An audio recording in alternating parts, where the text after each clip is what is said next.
Welcome to the Sleazy Podcast, the podcast about anything and everything, but mostly TV and movies. And now it's time to get sleazy. It's definitely like the best part of our entrance, Kind of like our the, intro music. the opposite of Stone Cold's Breaking Glass. Yeah.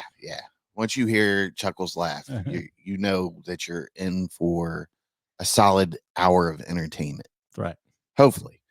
All right. So this is episode 190 of the Sleazy Podcast. I'm your host, Sleazy. And of course, I'm joined by Mr. PBS. Howdy. And we have an absence today. Mm. Robzilla is not here today because he was in an accident last night. But have no fear. The Zilla is fine. At least as fine as he was before. Yeah. So he'll be back probably the next episode that we do. Hopefully, in good spirits. But he's just a little upset, a little bummed. shaken and stirred. Yeah. I get it. We've all been in accidents. And sometimes you're not in the best mood for a little bit of time. So I get it. I get his absence today. A little bit of aftershock. Yeah.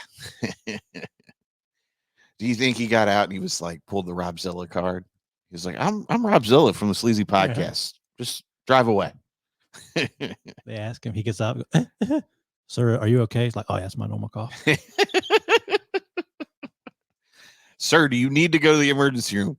Trust me, I cough like this every single day. Every 10 minutes. They already know me there. I'm fine. I'm not going to no stinking hospital for this cough.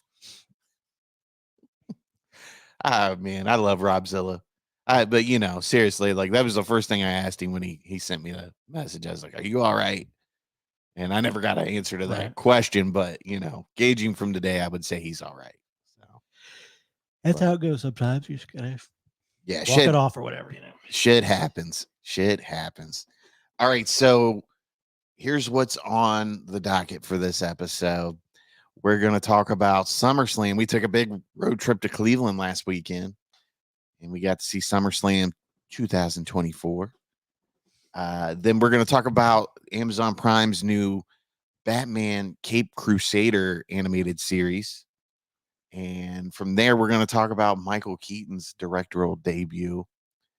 Knox Goes Away. He also stars in the movie. And that is his directorial debut. I believe it is. Yeah. Okay. And then we'll close the show out with Kingdom of the Planet of the Apes.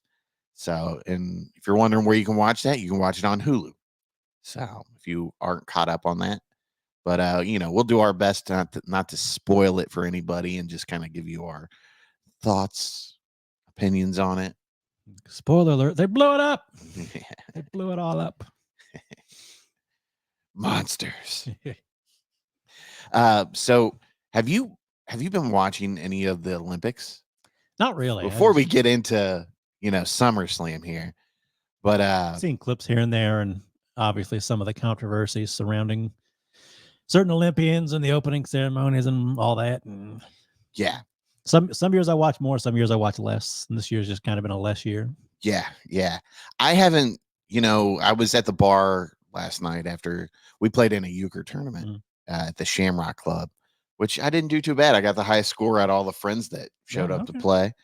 But I was like right outside the top 3 prizes. I think the top score had 76. And then there was 2 people with 75, and then I had 70. Okay. So I was like, damn it. So close. So close, but I had a couple of games that just didn't go my way at the end. Didn't pan out just right. Yeah. Well, and you dealed twice around. Mm-hmm. And then that was it. Whether you got 10 or whatever. Like one game I got 15. Yeah. And I had 2 loners. My partner had a loner. We got every hand except for one. Mm-hmm. So we beat them 15-1 or 16-1, something like that. I think it was 15. Yeah, it was a good time, man. I've never played in a tournament like that. There was like 70 or 80 people there. Yeah. Nobody bit your head off. No. Everybody was pretty cool, pretty laid back. And there's a lot of old people there too. Yeah. So it was definitely interesting playing with so many people with different ages. Mm. And I can't tell you how many times I heard, are you planning another trip to Ireland? When's your trip scheduled? So with it being at the Shamrock Club, Yeah. but that, I mean, it was kind of cool. And then, Damn old boomers and their free cash. oh yeah, you could definitely tell the difference in playing styles when you switch tables with older folks and folks my age. My age, it seemed like we were a lot more aggressive, and the older folks are more passive and conservative in their playing style. Mm. But wild card, baby, you got Yeah. to throw it down and go for it. But it was so fun. And then, but anyways, we ended up going to Roosters afterwards for food, and we had just missed the Olympics, the men's basketball gold game. So when we showed up, people were going off about Steph Curry, and I guess he hit like 4 threes in the last 2 minutes. But looking at the gold medal count here, I'll share the screen. Let's see what we got here. Yeah, I feel like the men's basketball is usually pretty dominated by America. Not always, but they've won gold like the past 4 or 5 times, something like that. Right. Yeah. So, but here's your medal count. It's over with now, right? I feel like it's close, if not over. Yeah. But the United States and China are actually tied for gold medals at 40 apiece. And the United States overall has the most medals with 126. So USA, they've got 44 silver, 42 bronze, the grand total of 126 medals. That's how we do it, baby. America. USA. They should switch that to the, instead of the national anthem, they should play America. Yeah. It really should be our new national anthem. So Great Britain, China was in second. Great Britain was in third. France was in fourth. That's pretty cool, for them to hold the games and them, be in or fourth place. Yeah. So I'm sure that means a lot to just win Olympic gold in your home turf. Oh yeah, it's got to be. So they had the 2 Chinese medalists, like the one proposed to the other or something. Oh wow! Right after she, I think I remember seeing something about that. Yeah. Wow, that's what a way to propose, right? Right. On the grandest stage of the world. Somebody on Twitter. That's where I first saw they were on Twitter, and some people were coming like, if you proposed to me while I was getting the gold medal, I'd be so mad. Somebody was like, you just can't let people be happy around here, can you? She got her gold medal and she got proposed to on the world stage. I mean, just let people be happy for a second. Right. And it does kind of suck. Like if it doesn't work out, every time you look at that gold medal, you're going to be reminded of that failed marriage. So that would suck. Yeah. But who knows? To each their own. Yeah. Wish them the best of luck. So I think personally, I like the Winter Olympics a little more. Yeah. Yeah, I like my curling and all that stuff. Skiing's kind of cool. Yeah, it is. It is. I mean, I don't really. I'll watch the Summer Olympics and even the Winter Olympics. I'm just kind of like if the men's hockey team's playing, I'll watch that.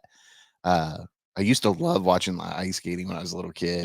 Yeah. That was when we were little. That whole Nancy Kerrigan and what's her face, Tanya Harding. Yep. Yeah, that was the big, rivalry, and then the attack just set it off, But the Olympics are cool for the most part. Yeah.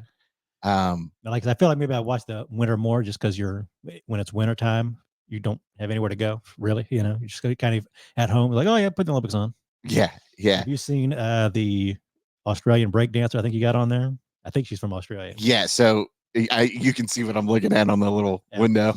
Yeah, I want to do.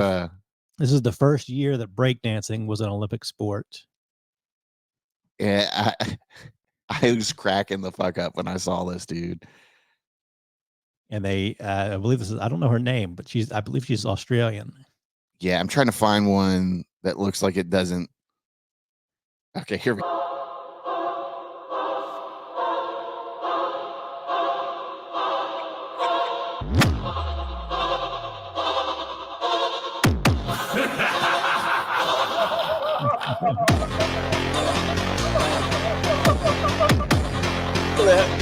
Ridiculous. I appreciate her enthusiasm. I really do. But I actually, oddly enough, I haven't actually seen any other of the breakdancing routines. I just keep seeing to this judge one. it off of. Yeah. Yeah. And I mean, everybody seems to be like, this is terrible, you know? Look at this. Oh, here we go.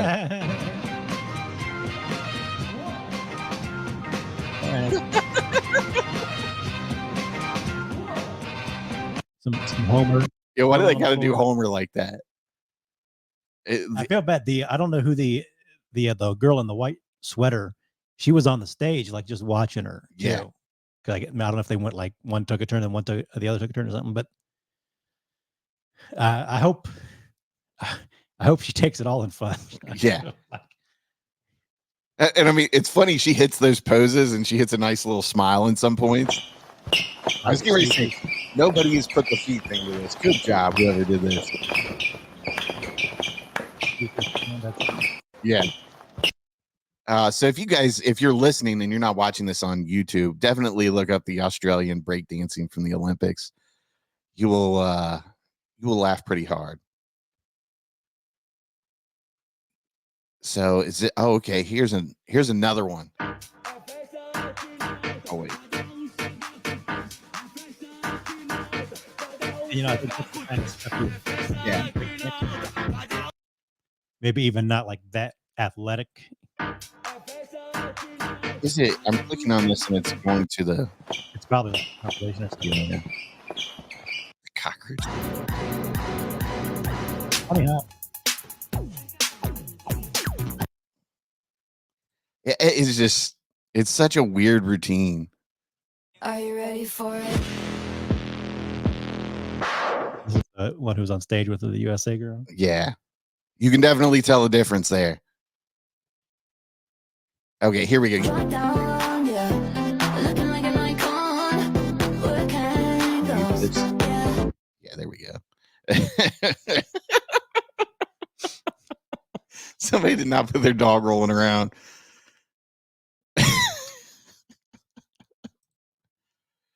That's great. That's great. More power to her, though. She went and competed in Yeah, Australian breakdancer Rachel Gunn, who competes under the name Ray Gunn. Ray Gunn. Yeah. Oh, that's a badass breakdancing name. 36-year-old. She was competing against the U.S.'s Logan Idra.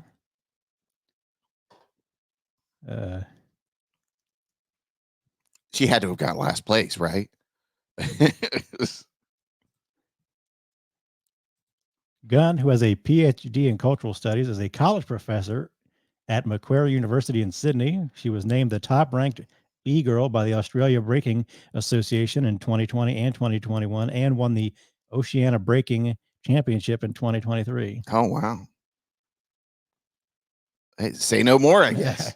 She must be decent out, in Australia. All of my moves are original, Gunn told reporters after her performance. Creativity is really important to me. I go out there and I show my artistry.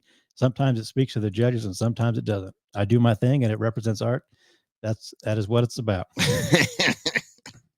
Ultimately, Japan's Amy Iwasa earned the gold medal for the B girls competition at the Paris Olympics, while Banovic scored silver and China's Liu Qingji received bronze. So no Americans placed in that. Wow, that's crazy.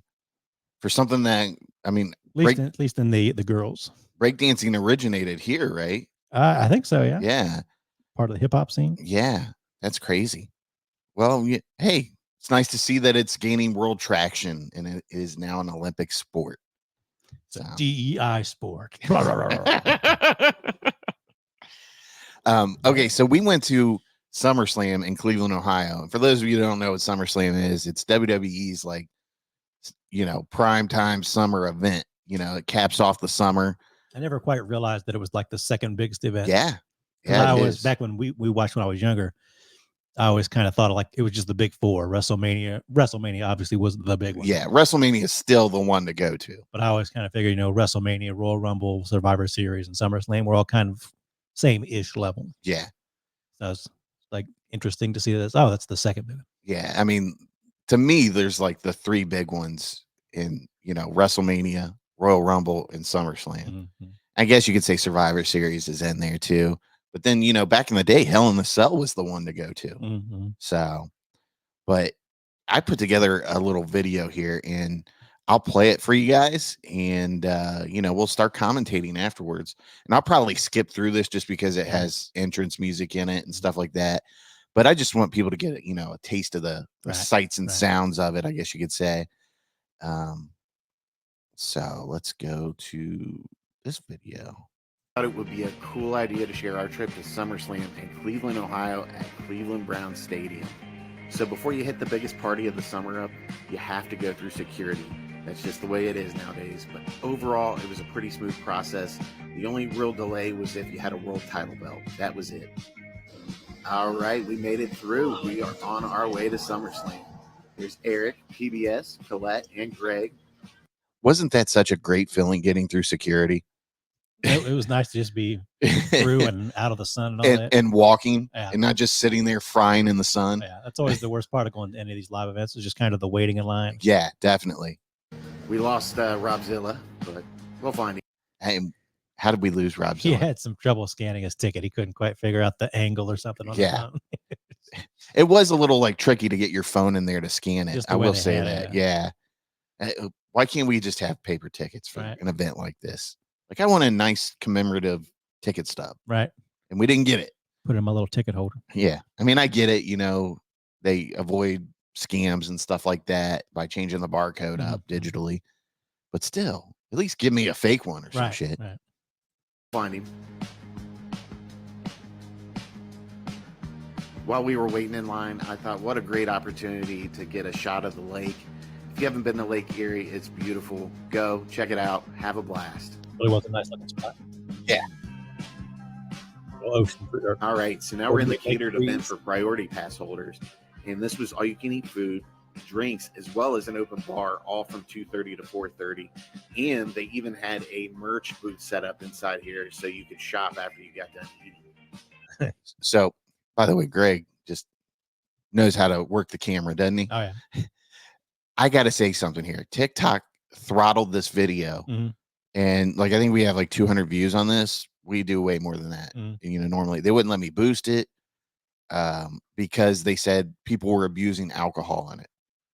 And I'm like, I mentioned an open bar. Yeah. You can't even really tell that people are drinking in this. Yeah, they have soda cups and bottles of water, but you can't see anybody doing a bong hit or anything in there, Certainly nobody's abusing any alcohol. Yeah, ridiculous. I should be able to, advertise the event, Right. It's just ridiculous.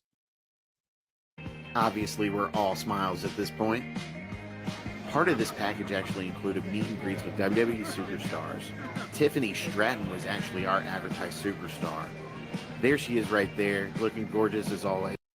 Gorgeous just isn't an acceptable word to say for that. She was knockout hot. For Tiffy time. Yeah, completely hot. It's ridiculous how hot she is in real life. We actually didn't get in line to meet any of these superstars because one, the lines were just too long. So we just chilled out and enjoyed watching people get their pictures taken. But they seemed very personable. They were cool to everybody that came up and got their picture taken with them. You could tell it really made some people's day. All right, doors are open. We're on our way to our seats.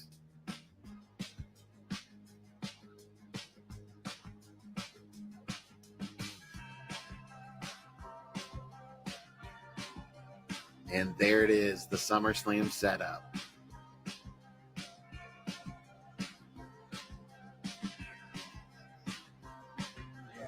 They actually had a DJ playing for about an hour and a half. It was pretty cool.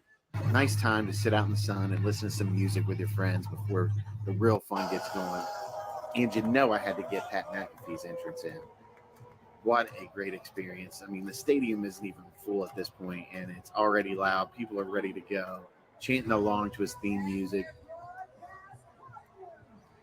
I mean, right there, the stadium, it's probably 60, 70% full right now. People are still people are still at the merch booth trying to get, all their merchandise that they want. Yeah. But this is just them announcing the announcers to come out. And Pat McAfee, he got a huge pop. Oh, yeah. People really love Pat, which he's a cool dude. Let's speed up here. So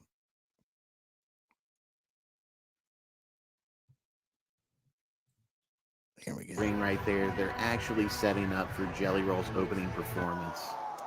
And here he is with God Bless America.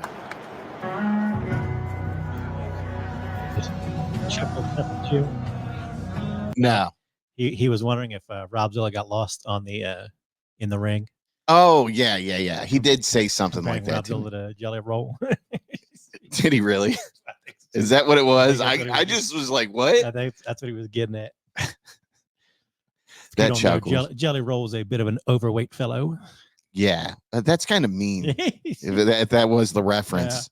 Yeah. But anyways, yeah, I mean, Jelly Roll performed 2 songs. He did God Bless America, and they actually had a flyover. I'm trying to find it. It should be right here. Jelly Roll absolutely crushed it. Now it's time for the first match.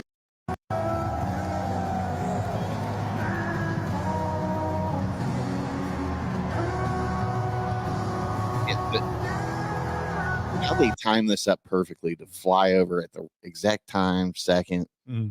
It just fits right with the song, like that's great. Even though it is a colossal waste of taxpayer dollars.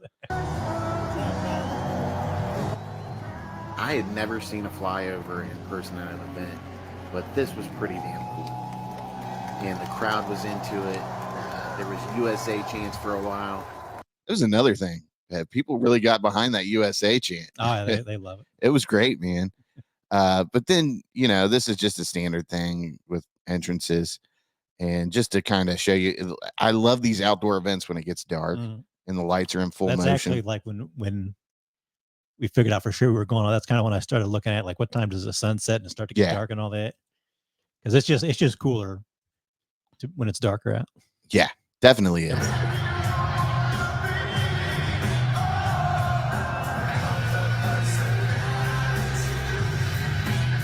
You hear those people singing along with. I mean, that was just great hearing everybody collectively sing the entrance songs. I was curious what song Punk was going to come out to, because I know Cult of Personality has like been kind of his song for a while, but he also likes his older WWE theme sometimes too. Yeah, that's Kill Switch Engage, I think. I think so. Yeah, see, Rob Zilla was here. He would have rattled it off.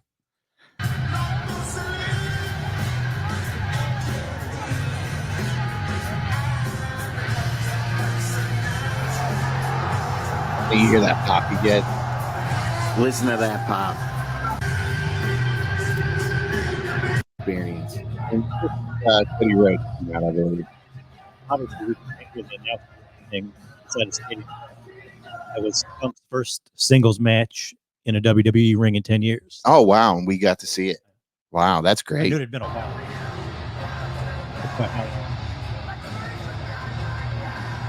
And that's it for SummerSlam 2024. We are on our way out of the building. Once we got out of the building, we noticed the sea of people in the street in front of. Look at that sea of people. That was ridiculous. I don't think I've ever seen that many people in a street. I mean, people in Cleveland have with the Cleveland Championship Parade, but 60,000 people or whatever almost. Yeah, pretty much. Yeah, I think they said 57,000. It was a SummerSlam attendance record. The stadium, it was insane. Cleveland definitely showed out for SummerSlam. All right. So, what was your Cleveland Browns arena, the stadium, really? Cleveland Browns Stadium? Yeah. I mean, that's pretty cool. We've been saying it for a long time that more events like this need to realize the potential that like Ohio has. Yeah, definitely. I mean, it's right in the center of the Midwest, and you don't just draw from Ohio. You draw from Kentucky, Illinois, Michigan, Canada, Pennsylvania, Kentucky. I mean, Tennessee. I mean, everybody's going to drive to that or fly, We've talked about it before, like some crazy number of the United States, like 50 or 60 or 70% is within like a day's drive of Ohio or something. Yeah, it's something crazy like that. So, I mean, what was your overall thoughts of your SummerSlam experience? I've told you I haven't been to a WWE event since like 99, 2000, something like that, probably. I went to SummerSlam when it was in the Gund Arena in 96, which is now the arena right next to that one, the Brokerage Arena or whatever it's called there. Oh, But they had summer or they had Rocket Mortgage Rocket Fieldhouse. Mortgage, yeah. Yeah. They had SmackDown the night before or whatever there Okay. at the formerly the Gund Arena. So it's kind of interesting to see how in 20 years it's gone from an arena that back then you'd be like, oh, that's cool. Now you're like, now we're going to go to the Brown Stadium. Yeah. Yep. So, I mean, positive experience? Oh, yeah. It was, parking was a bit much. You didn't put that in there at all, but yeah, I didn't. Well, I mean, I was driving Yeah. and my original plan was to kind of give one of you guys my phone and just record us driving on the highway. But I Yeah. was like, it's just going to be too much by the time editing. we got it figured out anyway. Yeah. There's, as they could see in the video, the arena is right next to the lake. There's pretty much like one road that goes all the way around the arena. And it's not a big road. It's only 2 or 3 lanes at most places. Right. And we picked a spot that you knew from before. That was sort of like it's almost in between the arena and the lake. So it's really a really nice spot. But to get there, you got that one road. You got to navigate all the people on that road. Sometimes you got officials blocking the road and telling you to go around. Like, And go that's around the where? thing, you know, you buy these parking passes, okay? And you know, not everybody that is going to this event is from Cleveland and knows the streets and knows their way around a road closure. And even like Google Maps it doesn't know when a road is closed. So you Right. can't like, there's no detour option. Like, hey, this road's closed. Shoot me a detour. And originally, because we parked in the orange lot, and when I set the navigation up when we were leaving here, I just clicked on the orange lot on Google Maps, and it gave us a totally different route. We ended up in some shady ass part of Cleveland. And I Like mean, we this. were like 10 or 15 minutes away from the stadium. Like the steel and coal part of Cleveland. Yeah, it wasn't even close, dude. And we were pulling in, and I'm like, yeah, this is not it. And Greg was, you know, he's like, what is going on here? And I'm like, hold on, let's just park the car and we'll figure this out. And we had to, you know, luckily Eric had already, you know, he drove past us on the freeway and he had already been there. So he got an actual good navigation to it. And we were like, hey, we can't get to you. And he dropped a pin to Greg, and luckily we got there. But I mean, it was so bad we had to stop and ask one of the policemen. I'm like, hey, how do we get to the orange lot? You know, there's no signs that say the road's closed, detour to orange lot this way. And he was like, just make a right, you know, first exit, make a left, and then just follow it all the way around. So that was cool. I mean, definitely the parking and navigating through the city was definitely the most stressful part of the night. Yeah. But you know, once we parked the car, we literally walked out and we were like right where we were supposed to be. Right at our entrance. And you know, we checked in, we bought a priority pass. Just because we had so many people going with us, we wanted to ensure we got good seats all together. Got in early, got good seats. Yeah, and part of that priority pass was you got to go in to the stadium like 2 hours early, and you had a catered event. It was like all you can eat food, all you can eat drinks.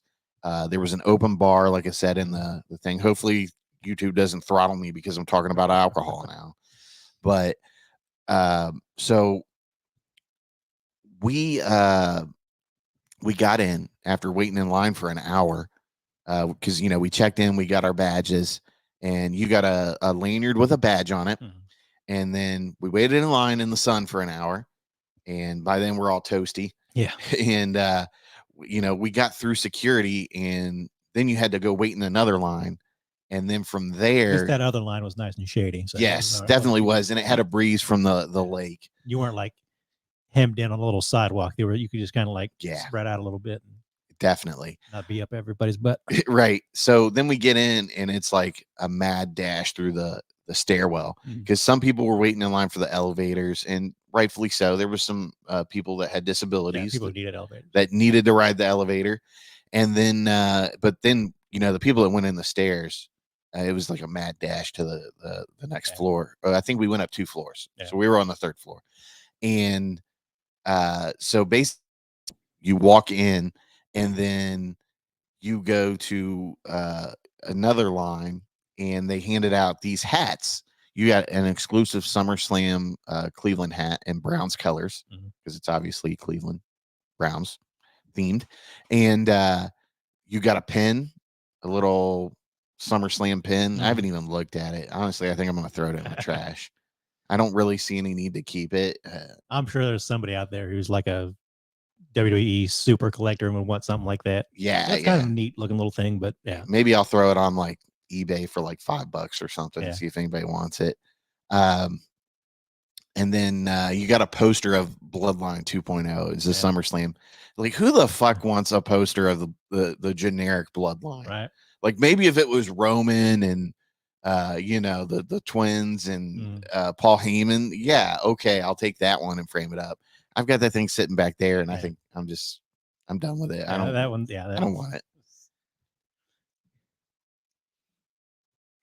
Our browser has lost connection. Well, I'll just put the sound over this video. Yeah, it'll be good. Yeah, but so we go through that. You go in. There's all kinds of food there, and basically they just had it in the club level. Yeah, and they just had those restaurants put out all you can eat. all the things. little. So there was like pizza, burgers, fries, chicken and waffles, and then A little dessert table. Yeah, a little cookies and dessert brownies. table. And the brownies were good, dude. And they had cookies and cupcakes, stuff like that. And then if you wanted to drink, there was a lot of people getting fucked up, man. I mean, they took advantage of that open bar. I mean, 2:30 to 4:30 was the hospitality hours, and people were just going up there and getting beers. And I mean, they were having a fun. But yeah, I mean, overall, I thought it was a good experience. The parking was the worst part. But yeah, definitely. It's something to check out. It's crossed off the bucket list. I don't think I'll go back and do it again. And maybe if it was in Columbus, you didn't have to drive so far. Right. But something about the outdoor experience, like it's hot, and we were drenched in sweat after the time we left there. It was a sweat fest. Yeah. And the thing it wasn't even really that hot. It was humid more than anything. But I feel like if it was indoors, I would go back definitely. And I might do WrestleMania because it's going to be in Indianapolis. Was it not next year, but the year after? Okay. So I've been telling you guys for years because you guys got your wrestling group. Like, hey, if something big comes to Ohio, I'll go with you. Yeah. And if a WrestleMania came with within like a state, I'd be like, okay, we can give that a shot. That's what happened. I'm a little disappointed that we didn't get any like fireworks afterwards. Yeah. But it is what it is. Overall, I thought the show was good. There was good matches. It flowed pretty well. Yeah, so I mean, once it started, it felt like it just went until it was over. Yeah, there was. It didn't kind of. It's only like 7 matches, which I thought was a good number. Yeah. No match was like terrible or anything. They were all either. Some of them were more story oriented than wrestling matches. Right. But if you understood the story, which they did pretty well, then you were kind of into it, and you like the wrestling matches. The Logan Paul springboard moonsault has been online. That was insane. Sweet move. Yeah. I mean, I think we all saw that and we were like, damn. He went on, I think he went on the Undertaker, or the Undertaker went on his show. Yeah. And he said, I don't know if that's something I'll ever do again. Yeah. He was like, yeah, I'm not doing that again. Practiced it for months. And it looked great.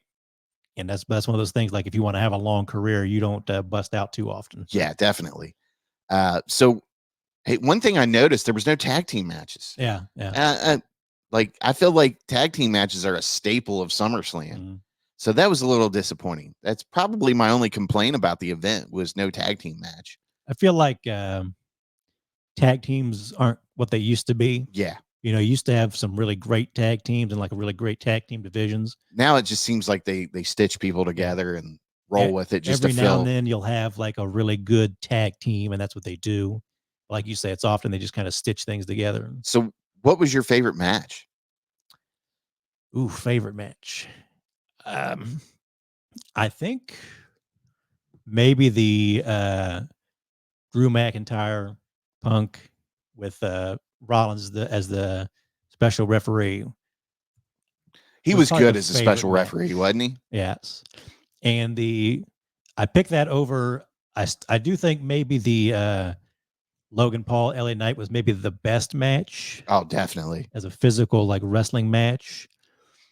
And the So yeah, I guess the main event would have been Cody and Sikoa, Bloodline Rules, and all that. And it was almost a little too much, and you kind of knew it was going to go. That was another one that was like part wrestling match, part story match. Can they not have a main event nowadays where there isn't somebody interfering? Right. Like, what happened to the days where two guys just, and I mean, two women, you know, we'll just say it that way. But, you know, two people in general could, you know, work the crowd and put on a phenomenal match and, you know, not depend on others to kind of ride the excitement of the match. If somebody came out to interfere, maybe they get slapped with a chair and that'd be it. You Yeah. know? I mean, it wasn't, you know, it didn't have this huge degree of,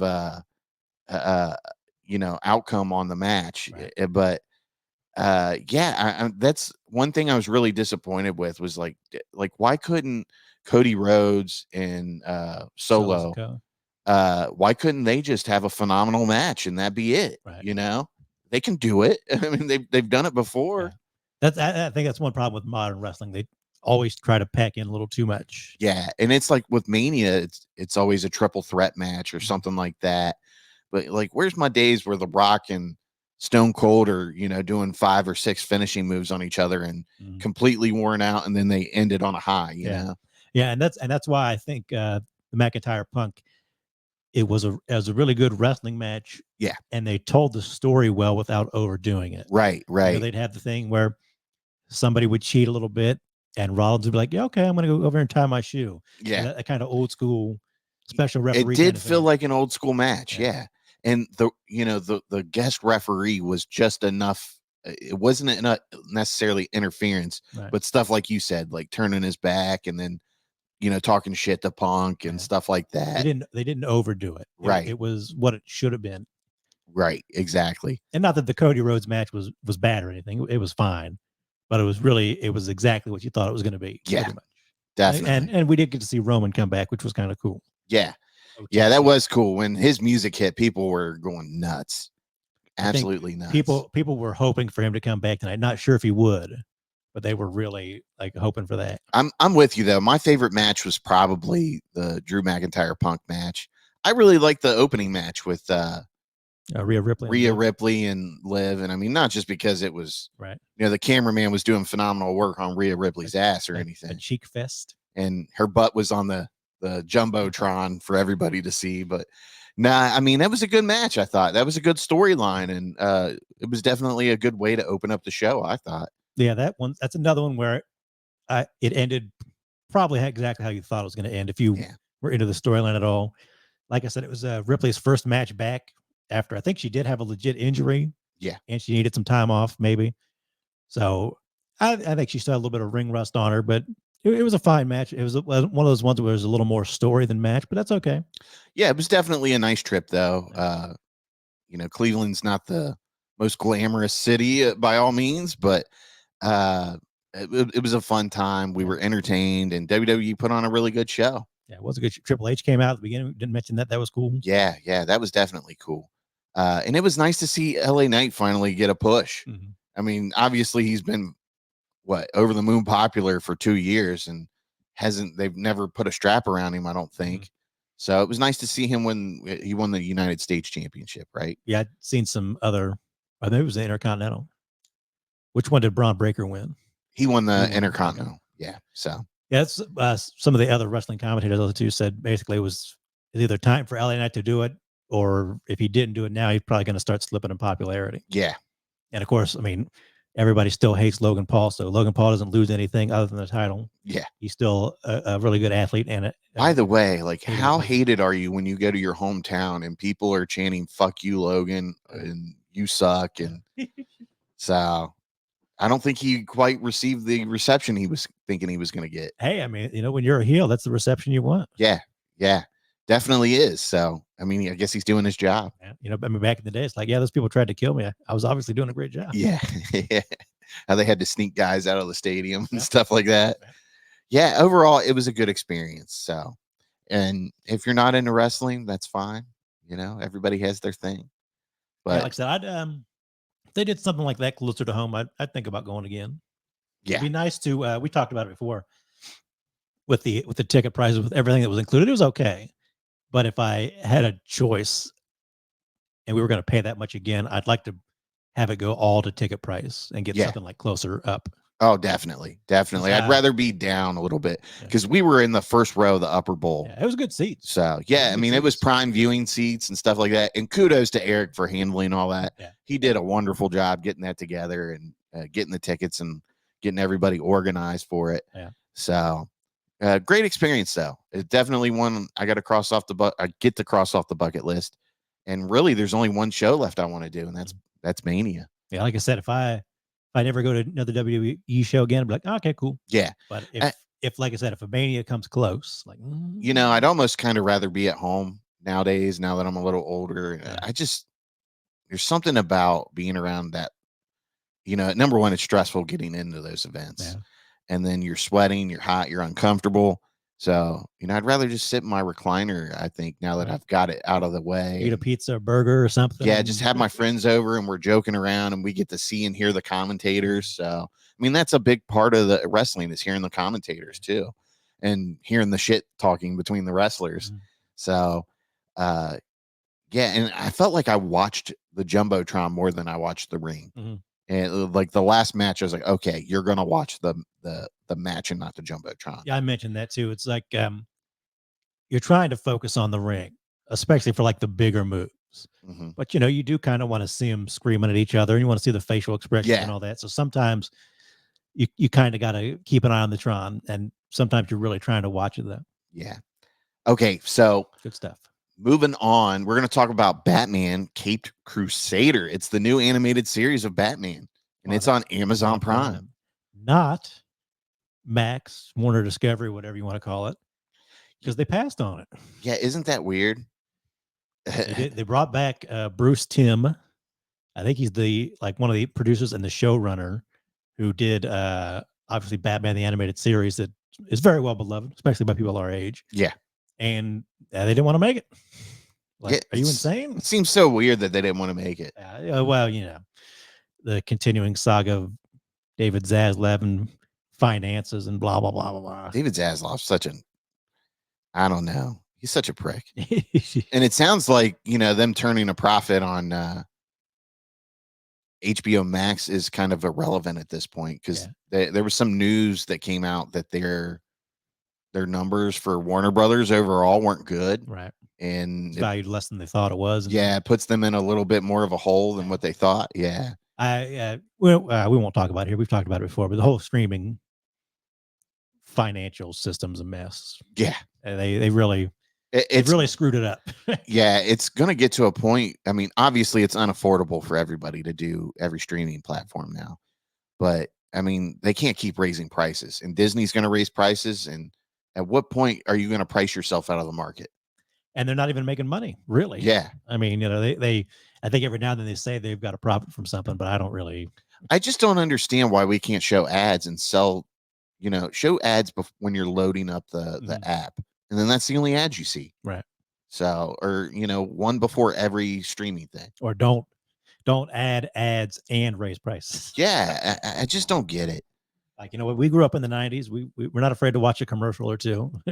Yeah. And it's not a terrible big deal, but I don't want it to be broken up 3 times. Once is fine. An intermission for ads is fine. And so many of these, especially like older shows, they'll kind of bust in an ad where they didn't plan on being one. It'll kind of interrupt the flow of the show. Yeah. As opposed to like back in the day, like we knew when the commercial breaks were. Exactly. And TV shows were kind of set up around it. Like, oh, here's where the commercial break. It does mess with the flow in certain ones. I've noticed that. Okay. So on Rotten Tomatoes, this has a critics score of 95%. You get down to the audience score though, and it's 55%. I'm not sure about that. I don't, I haven't finished the entire season yet. I'm on the last episode, but I feel like it's been a pretty solid season.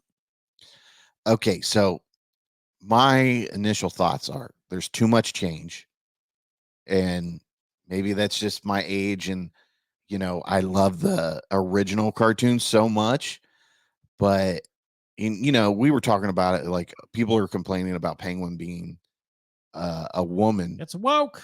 And Penguin is Oswalda Cobblepot. Yeah, I'm The At Gordon- first I was like, I don't care about that. And then I watched it and I'm like, the Penguin just has an identity. And that identity is just not a woman to me. I liked what I thought they were going to do. Minor spoiler alert. But the first episode is about Penguin, and she's got a couple kids, and she's trying to be like a crime boss. And I thought, oh, that's going to be kind of neat. They're going to have the Penguin, and she's going to have her children, and they're going to be kind of doing that. But the children don't really make it past the end of the episode. No. Like, oh, that kind of It's sucks. so cold for like, I'm like that. I just don't see a mother doing that. That's a little much. Like, And it wasn't like they were accidents or something. They were pretty horrific deaths. Yeah, it was a crime boss deaths. Yeah. She was treating them like they were lower level employees of the mafia. Exactly. Yeah. And the thing, I'll tell you, the thing I don't like about it that always sticks out to me most is I'm not a huge fan of the animation. It's got it's got that too polished computer animation look for me. And I like, obviously, I think a lot of stuff anymore is set up to be that way. It's just the way it is. It saves time. Stuff's not hand drawn as much anymore and all that. I get it.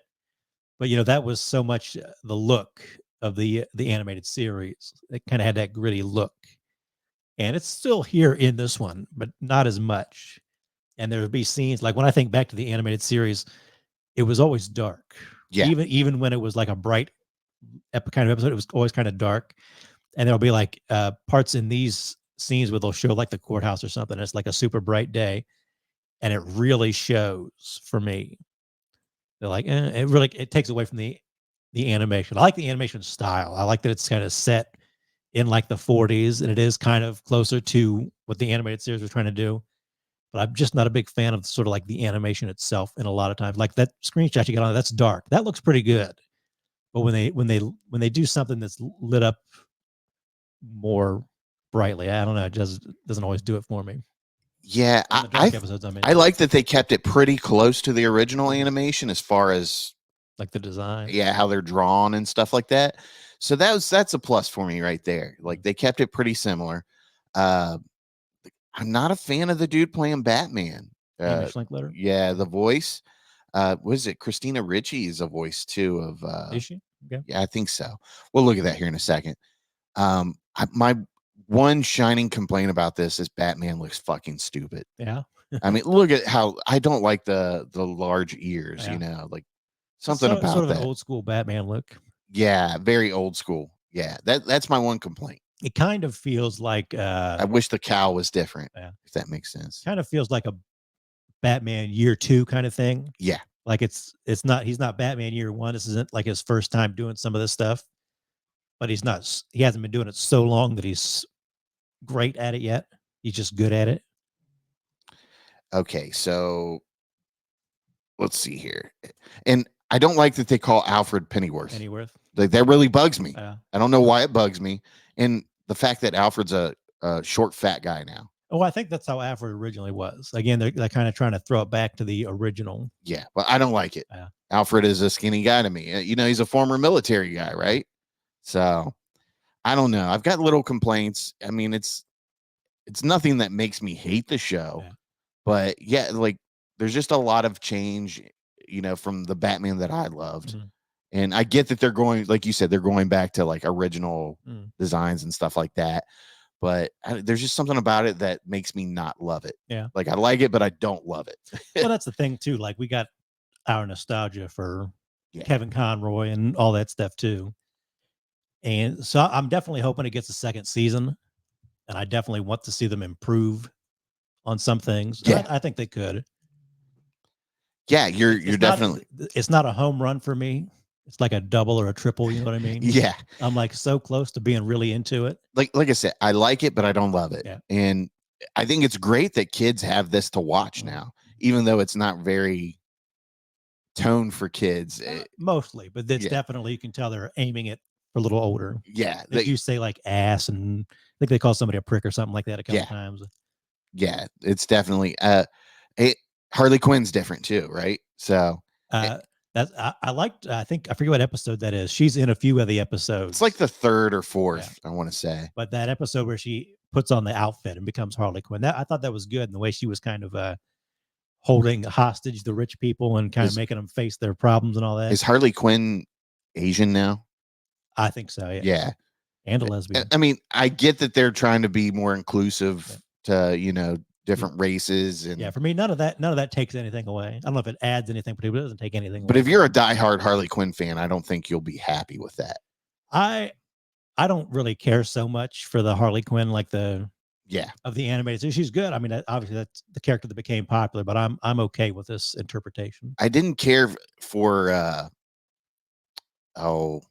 Clayface. That was actually my favorite episode. Was it really? I mean, it was a good episode. I really liked how they did it, but I don't like I love the Big chunky Clayface. Yeah, I love the chunky Clayface. And I mean, I get that they're going with a more traditional like real life scenario kind of thing with that. He was, and I don't actually think they call him Clayface at all in the episode. No, I don't think they almost do. should have called him Wax Face, because it's part of the reason that's my favorite episode is because it's very much based on old horror movies. Yeah, it's like one of the characters is called Basil Karloff.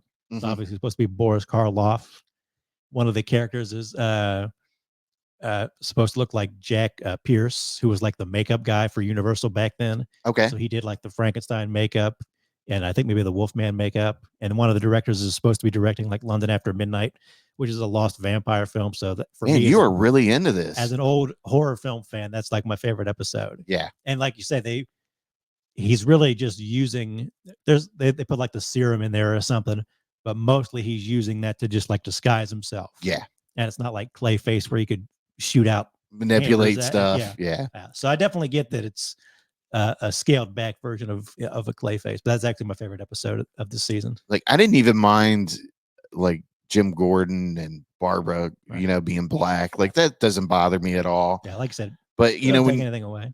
Yeah, like some things they just change too much, and I'm like, that kind of throws me off and puts me back. Like I know how Muzz feels when he's like he always says like when he dislikes like remakes and stuff, he's always the phrase he uses is it's too far of a departure from the original, and that's how I feel with some of the things in here.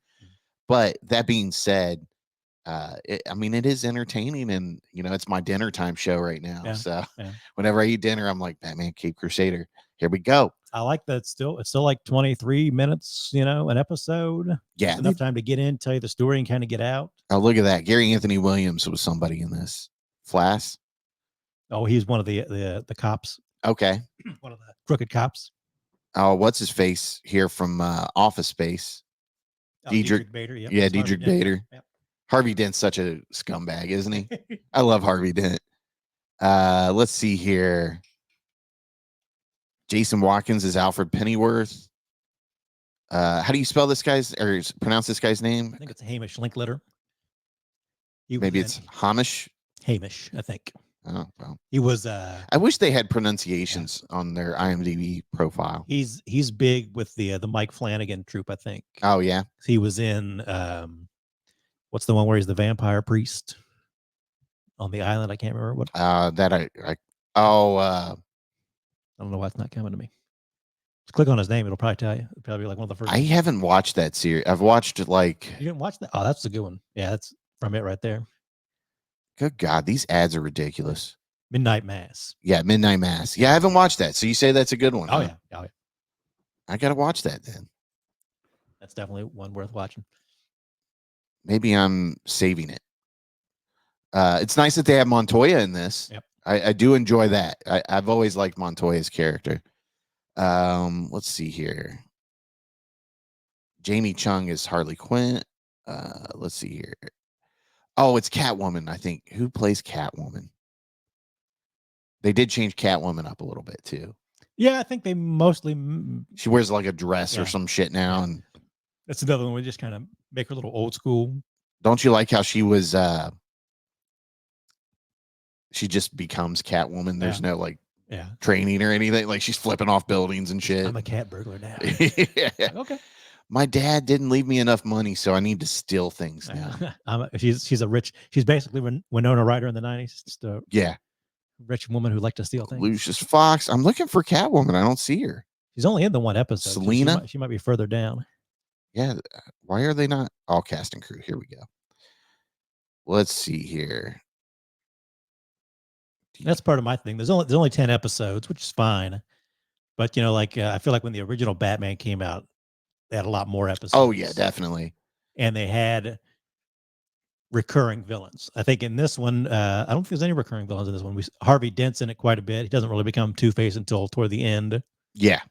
But pretty much just everybody just kind of shows up once. Okay. Renee Montoya, Barbara Gordon. Barbara. So are we going to get Batgirl out of this eventually? Well, I think the episode you're watching, one of the characters' name is Dickie. Uh-huh. And he looks kind of like Dick Grayson, and he at the carnival. So I don't know if they're going to turn him into to Robin at some point. And Barbara right now is mostly a lawyer in this one. Right. Yeah. She's a public defender, isn't she? Yeah. Okay. So Christina Ricci is Catwoman / Selena Kyle. Mm-hmm. So, I mean, there's good voice acting, even though I'm not particularly fond of the guy playing Batman. I think he doesn't really have a distinctive voice. Yeah. In a way. There's nothing wrong with it. It's just not, it's not Kevin Conroy or something like that, You don't get the Batman feel with it. And even when he's doing the low voice or whatever, you're just kind of like, yeah. Can we get somebody else to you do this? Look up the I think there should be a Batman the Animated Series ranker. Oh yeah. And we can look up a couple of their episodes on there and see what it says. Let's see here. Let's go to Google and see what's going on here. Yeah, all in all, I do like it. I do want it to get another season. I want them to improve on some things. I'm trying hard to not compare it to Batman the Animated Series too much, because that was just like thunder striking twice or whatever, lightning striking twice or whatever. It just kind of happened, and it's for people like us. That's kind of what I see if you tell me Batman, like I'm thinking of Batman the Animated Series, or I'm thinking of Batman '89 with Michael Keaton or something like that. Right. Okay, so there's the best Batman animated series episodes on Ranker. Every season of Batman animated series ranked. Every version of Batman you can watch ranked. Should we just go to that one real quick? Sure. Let's see what's going on here. The animated series is definitely at the top. The Dark Knight, number 2. Like I said, just Batman the Animated Series just kind of sets up so much of what we think of as Batman characters. Yeah. Over the last 20 years or whatever. So it sounds like there's some good versions in when we're collectively organizing all of the and ranking all the Batmans we can put in here. Oh, look at that. Dark Knight's 2. Batman Begins is 3. I really need to revisit Batman Begins. Yeah, but I love that fucking movie. It's got a Dark Knight picture for Batman. It does. I don't understand that. I mean, the Batman, Tim Burton's Batman is, like I said, Batman '89 is just. It's a perfect. One of my favorite. It's a perfect imagining of Batman for live action. I think. Yeah. Mask of Phantasm. That was a great one. Batman Under the Hood was really good too. I don't know if you. That one. Yeah, it's good. Jensen Ackles plays Red Hood. Okay. He does the voice for Red Hood. He actually does Batman now too. Okay. So he's actually a really good Batman from what I've heard. Batman Beyond, Return of the Joker. That was a good one. I really like Batman Beyond. I'm sure I know I watched it when it came out on TV, but I've never really revisited it. I think this is shaping up to be a pretty accurate list here. Batman Beyond. Yeah, I don't care. Total nerd. Justice League series. I don't know if I ever really watched that one. It's okay. Yeah, it's not bad. Batman Returns needs to get up there. The Dark Knight Returns movies were okay. Yeah, I remember watching those. They're all right. Yeah. Batman New Adventures, could care less about that one. I don't think I've seen any of those. We'll put that part 1 up. The Batman 2019. That's fine right where it's at 15. I'm just not big on that movie. I thought it was good, but like a lot of, maybe we'll talk about it when we talk about Planet of the Apes here. I feel like they're trying to pack too much into some movies lately. Okay. Real quick here. Yeah, it hasn't even made its way into this list. I think it was on the 40s, it said. So people haven't revisited this list since it's been out. So it'll be a little bit. Let's go to see if we can do the other one real quick. Best episodes of Batman the Animated Series. Yeah, check on that one. Yeah, that's going to be a good one here. Off Balance. Which one was that? When the glamorous magician Zatanna is framed for a robbery during her act, Batman swings to her defense. Do you remember that one? I think so. But I can't. Some of them I remember better than others. Yeah, I mean, paging the crime doctor. I feel like Robin's Reckoning Part 1 is 3, and this is 63. Oh, we're down. We're way down here. Back to page 1. How'd it get us on that? It's weird. Rolling, scrolling. Okay, here we go. Now we're talking. Heart of Ice, number 1. That's Mr. Freeze's That's introduction. Really, I still watch that episode usually during like wintertime. Yeah. If I'm putting something on, but like Christmassy theme, that's the one where he's stealing money to keep his wife cryogenically frozen. Yeah. That really is. That's like a great episode. Really one of the best. It's a great introduction to a villain too. They really, I mean, that's sort of the one that reinvented Mr. Freeze. Yeah. That's how we think of him today. Like the animated series did with so many of the villains. That's, if you say Mr. Freeze, that's who I'm picturing.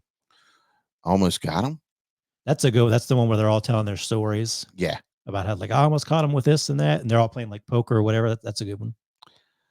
Two-Face Part 1. These were good episodes with Two-Face. Usually they were, because they were doing the ones where he was, Batman's always trying to save Harvey, but not let Two-Face kill people or whatever. Yeah.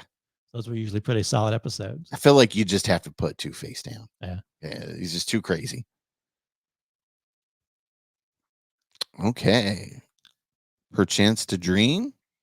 I think that's the one where like Mad Hatter gets him and like puts him in a dream state, and like his parents are still alive and all that. Yeah. And he has to kind of figure out that he's not really awake. That was a fun one. It's the 26th episode of Batman. Number 5, The Man Who Killed Batman. It's funny, I'm looking at these and I sort of remember them, but I don't remember them. Beware the Gray Ghost. That was a good one. I bet you like that one. Yeah, that's another one where like the Gray Ghost was like a sort of superhero crime fighter before, when Batman was younger, and he has to come back and help. Joker's Favor. That was a good one. Mm-hmm. Batman investigates a cult called the Brotherhood, founded by the mystic Nostradamus. After hearing about a number of stories from his colleagues about his ability to predict the future, Batman finds out that Nostradamus is actually a con artist who was rigging near fatal accidents to gain the confidence of Gotham's upper class citizens. If you're so smart, why aren't you rich? This one comes in at number 8. Batman manages to free himself from the Batcave's clutches and brings it back under to his control, although he fails to track Duane down. Barbara Gordon approaches Batman to inform him of her father's sudden change in behavior. Oh, a brutal fight between Batman and Detective Bullock ensues, during which Batman pushes Bullock in whatever.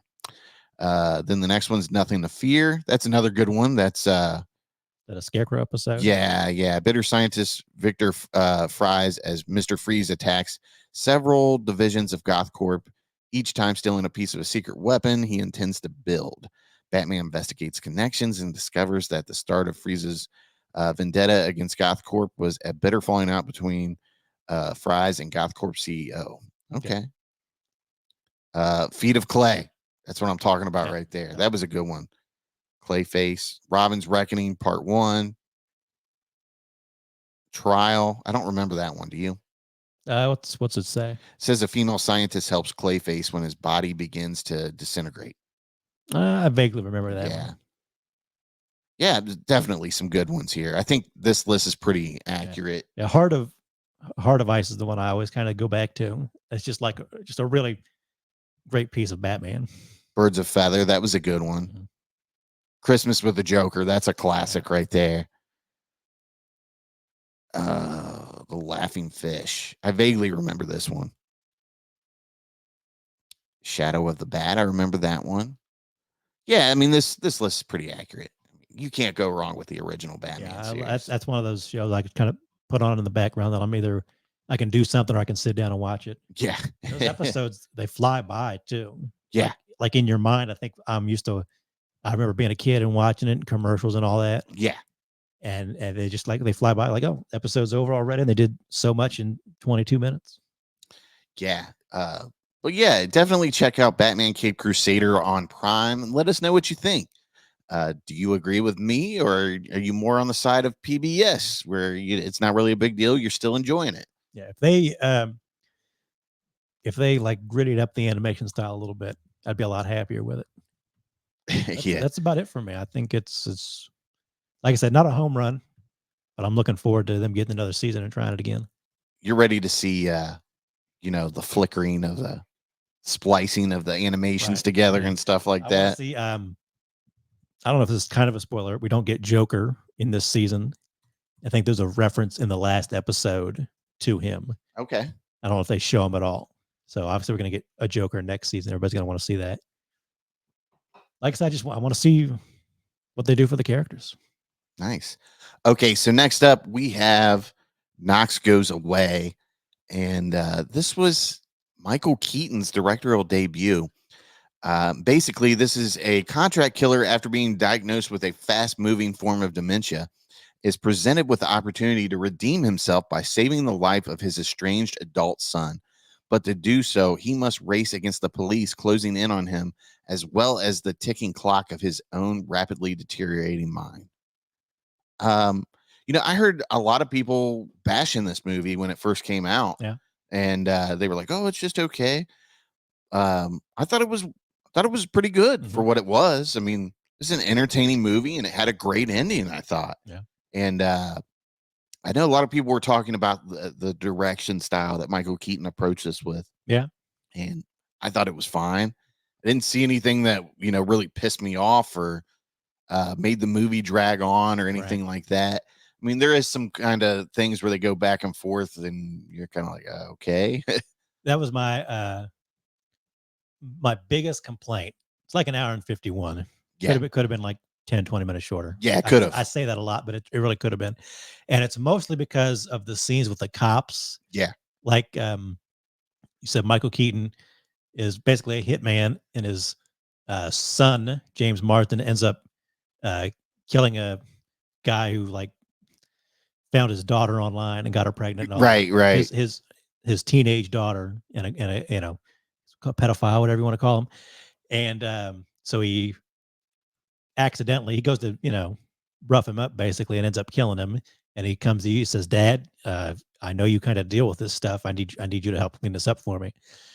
And at the same time, Michael Keaton's character wants to get back with his son, get back in with the family, because he knows he's got this fast moving disease that's going to basically take his memory away. Yeah. He's very soon. Like as his doctor says toward the beginning, he's got weeks. Yeah. So he's got to kind of wrap this stuff up. But we'll see him do stuff, and then we'll have like a scene with the cops kind of telling us what he just did that we just watched. And you're like, oh, I didn't really need that whole scene with the cops there. The way they present it too, you don't know if he's actually trying to redeem his relationship with his son or kind of get one back at him. Right. So there's a subtle feeling that he's still trying to help his son out. That was sort of the convolutedness maybe of the ending is my second problem with it. It's not bad or anything. And I don't know if you ever doubt what he's doing. Even for that brief time when you're unsure exactly what he's doing, but it's just a little. Even the cops toward the end are questioning how everything actually went down. You're like, for real? It's kind of a confusing situation at the end, and you're like, why would he do this? Yeah. And you're kind of like, but once you see it play out at the end, that last scene, the very last scene that they close with, you're like, I get it now. Yeah. Well, I think I get it. There's the scene. I almost wonder if the movie would have been better if we didn't know that he was losing his memory. Like if they didn't, they flat out tell you early in the movie. And maybe it would have been better if they didn't tell us that we just kind of had to figure it out for ourselves. I don't know if that would have made it better or not. Yeah. I'd be curious. Or if they uncovered it at the end, yeah. And they're like, oh, okay, something was going on here. Yeah. It would have given you like is he going crazy or is he doing this job that he's supposed to be doing or whatever? And I don't know, that might have made it a little better for me. But yeah, no, I thought the directing was fine. Michael Keaton's good. James Marsden's good. Like I said, my biggest problem is the cop scenes. They're trying to be a little, maybe add some humor to it, and it's just like, okay, whatever. I thought it was a fine movie. I mean, I was a little more high on it than you were. I give it a 3.5 out of 5. I was just a 3. And that's totally acceptable, I think. If they'd have tightened the movie up a bit and maybe made it some of those tweaks, I think it's 3.5 easy. Yeah. Pacino's in it. He's not overdoing it. He's just doing some fun. He's there.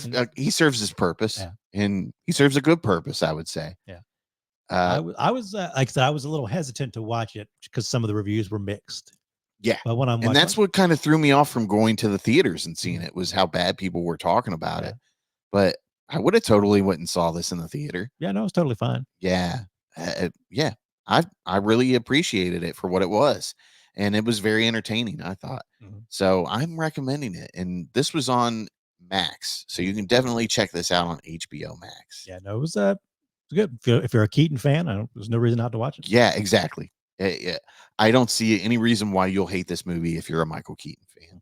I mean, it's Michael Keaton, probably not at his best, but solid performance. Yeah.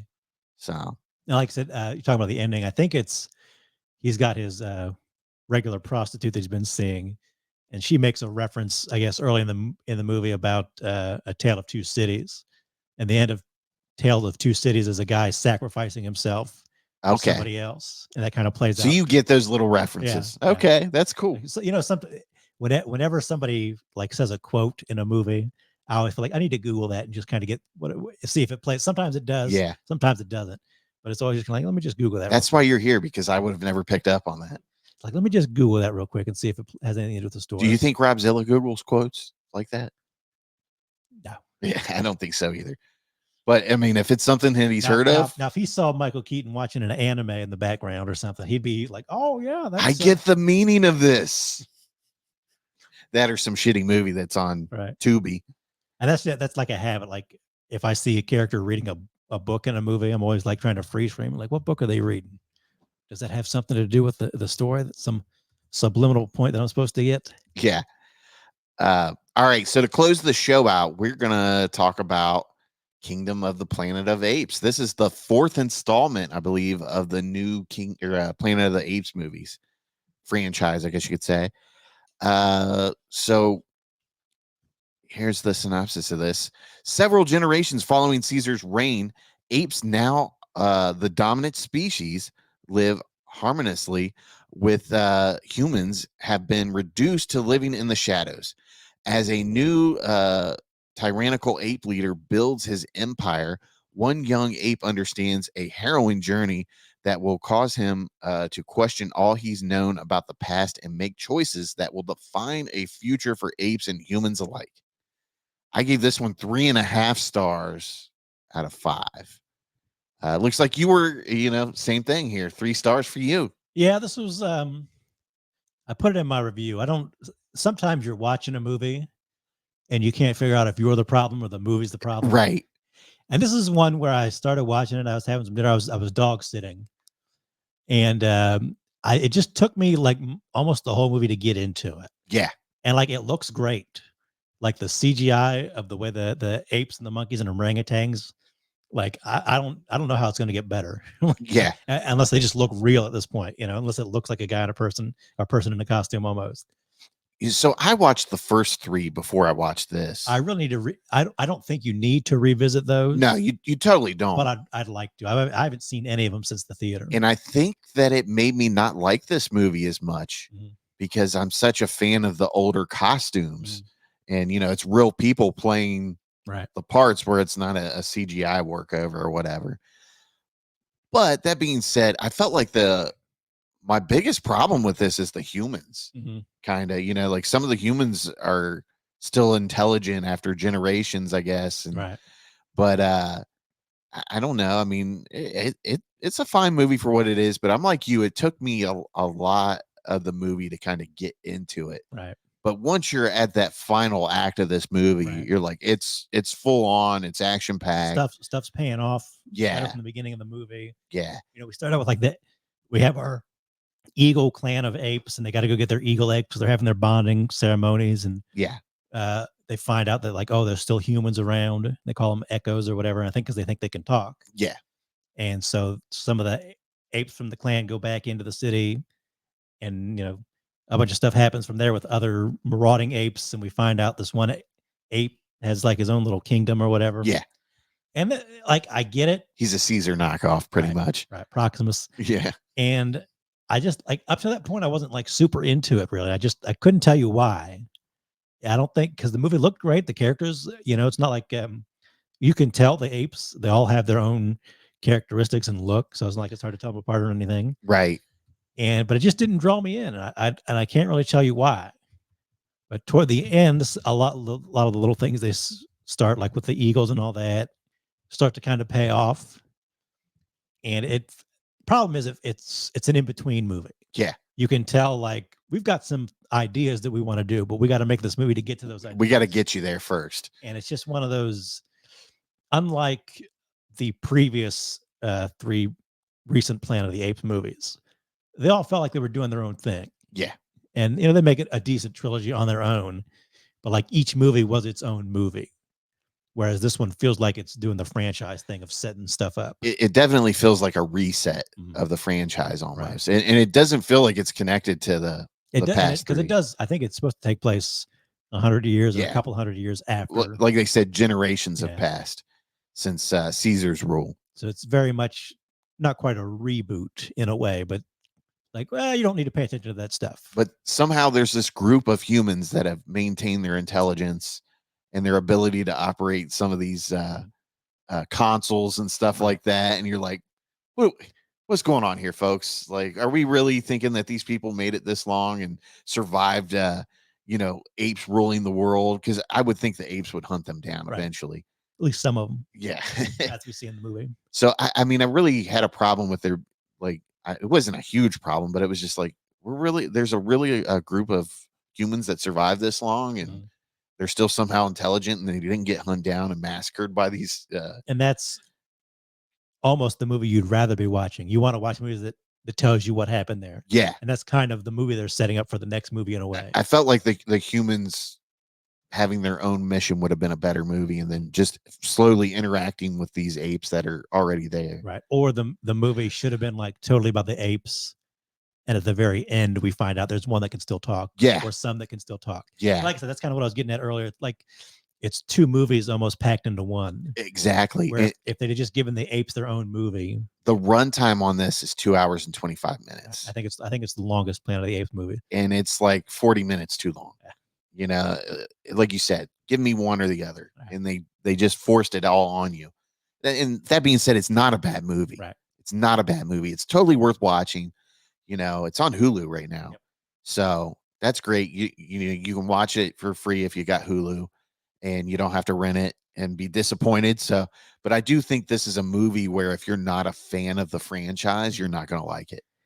This is one I kind of wish I'd have seen in the theaters, because obviously everything was really great on the big screen. And some of those, some of these movies that are made like this are meant to be experienced in the theater setting with the sound system and I've got it pretty close here. I've got a nice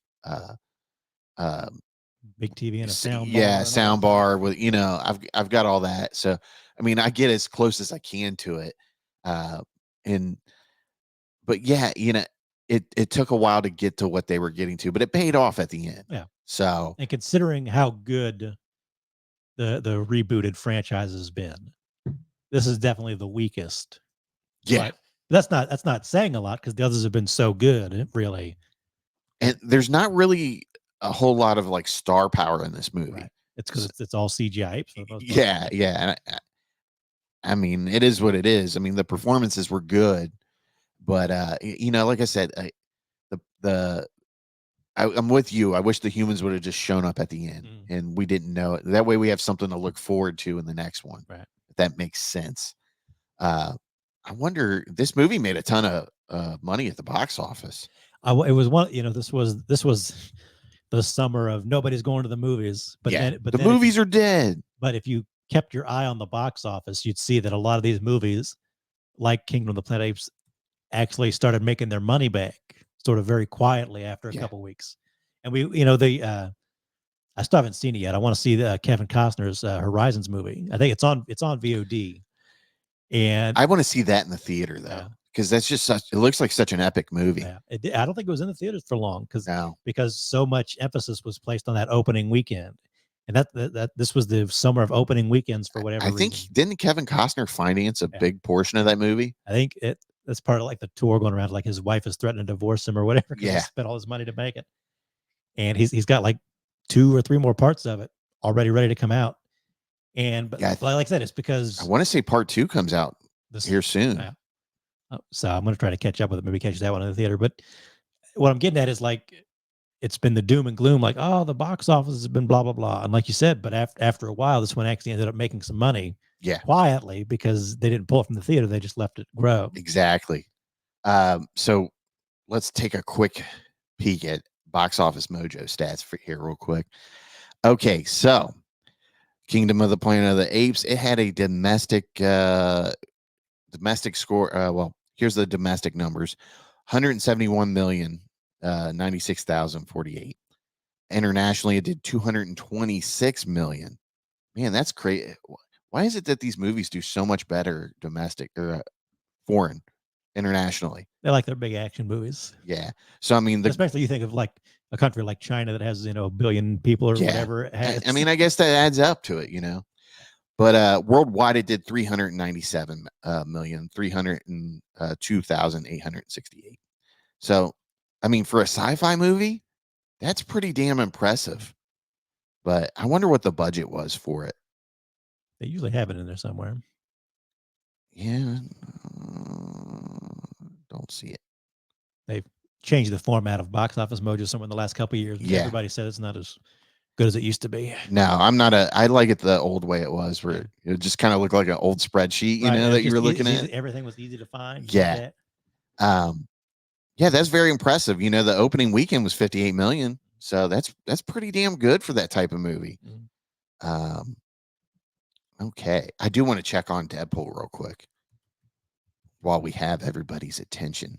Yeah, like I said, I'm with you. It's worth a watch, especially if you're into the Apes movies. There's definitely going to be another one. I'm almost certain they've got plenty of ideas that they want to go. It seems like maybe they're on the verge of retreading some ideas, which might not bode well for future installments. But it looks great.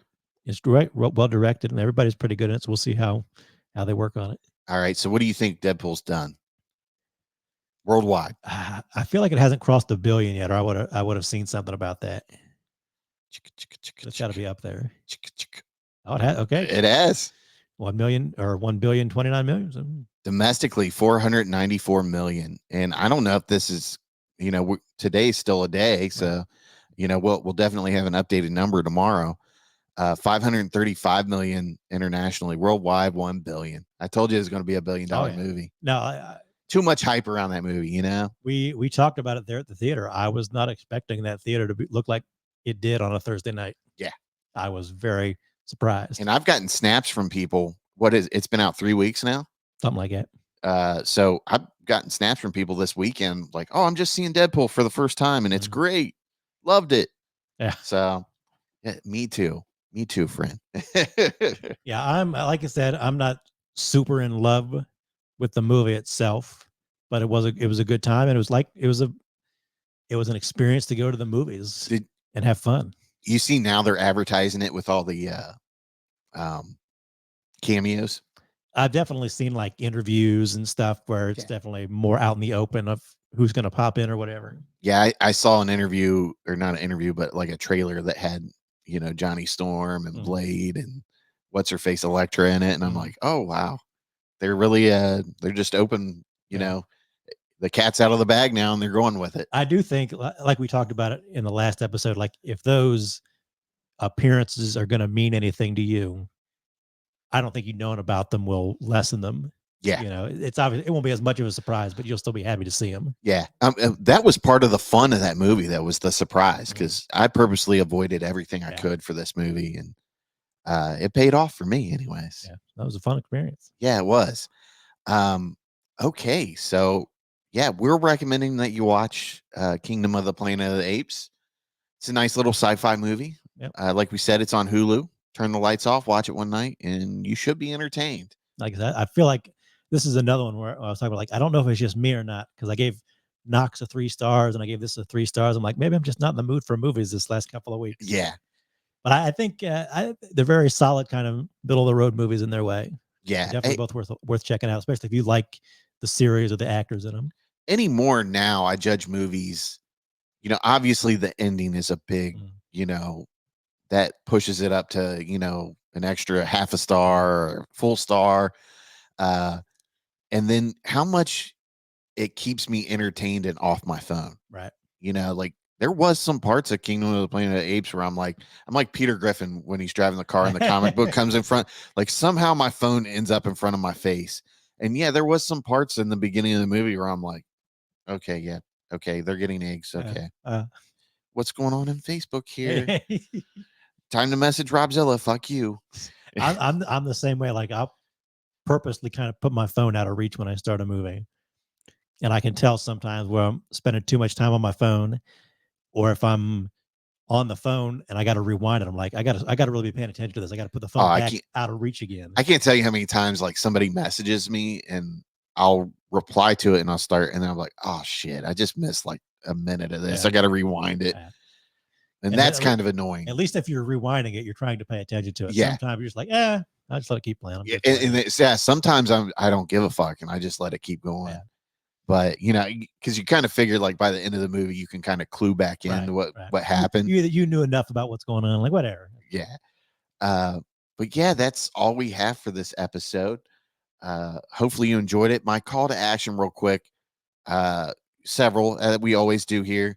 Make sure you're sharing the show with a person, and from there we'll get another person to listen, and from there we'll get another person to listen. So make sure you're recommending the show to your friends and your family, and make sure you're liking the YouTube videos, and make sure you subscribe to us on YouTube. So we've been slowly growing that, subscription at a time. Yes, I've liked that you've begun clipping some of the things, cutting them down and showing some of the things. Yeah. And like TikTok videos almost. Yeah. I feel like, sometimes people don't watch I know people don't watch the entire episode. Right.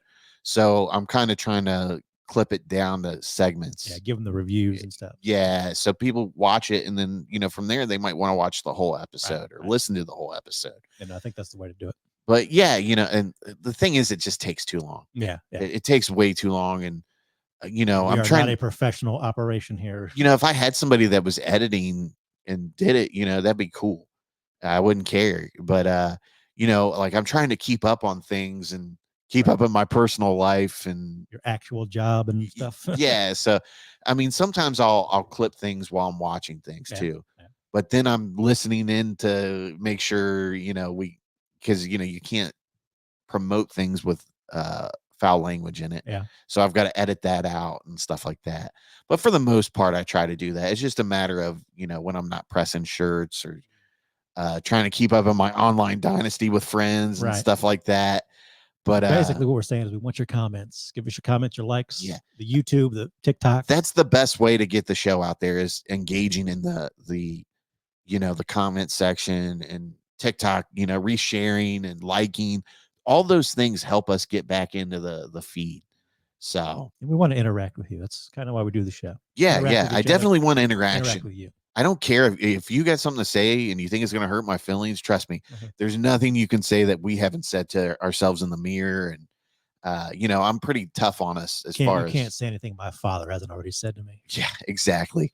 And I value his opinion. So. But I've always been surprised lately. We've been trying to interact with other, movie tubers or whatever you want to call them on TikTok and YouTube and all that. And so many of them don't actually have much YouTube.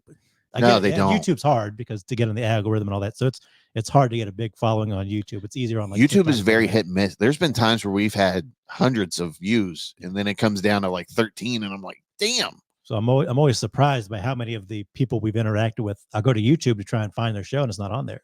I do need to, we had a podcast reach out to us on TikTok and they want us to come on, but I'm just, this month in particular is so goddamn busy. Right. So I need to, get back with them and say, hey, this month's not good, but I haven't forgot about you. Right. Still want to come on the show. They want us all on. So, yeah. That'd be cool. Do it on a Friday night or like when we usually record. Yeah, they find record some on night or Fridays, whatever. so we'll figure it out when. And then I need to get Movie Brock Mhm. on with us. So I think he wants to drive up. You know, he lives like a half hour away, so Yeah. he wants to drive in and kind of get the in studio experience. Okay, that'd be cool. Yeah, definitely, and we can make that happen. So it's just a matter of working everything out. And like I said, with the show this month, it's just it's chaotic, and then I'm dealing with getting my truck fixed. The bumper and all that. That's another story there, and it's just been a real chaotic month. Hopefully things chill out. And, football's coming back on, so certain things will be getting right. axed. A little more regimented. Regular. Yeah. My weekends will be busy with that, but relax busy. So Right. all right, but that's all we have for this episode. As always, keep it sleazy, and I guess we'll see you in a few weeks. What do you think? Yep. Yeah, We'll be back. Something. Yeah, and like I said, keep watching us on TikTok and commenting. And once again, keep it sleazy. Thanks for listening to the Sleazy Podcast. Make sure you hit the subscribe button and remember, listen to Sleazy.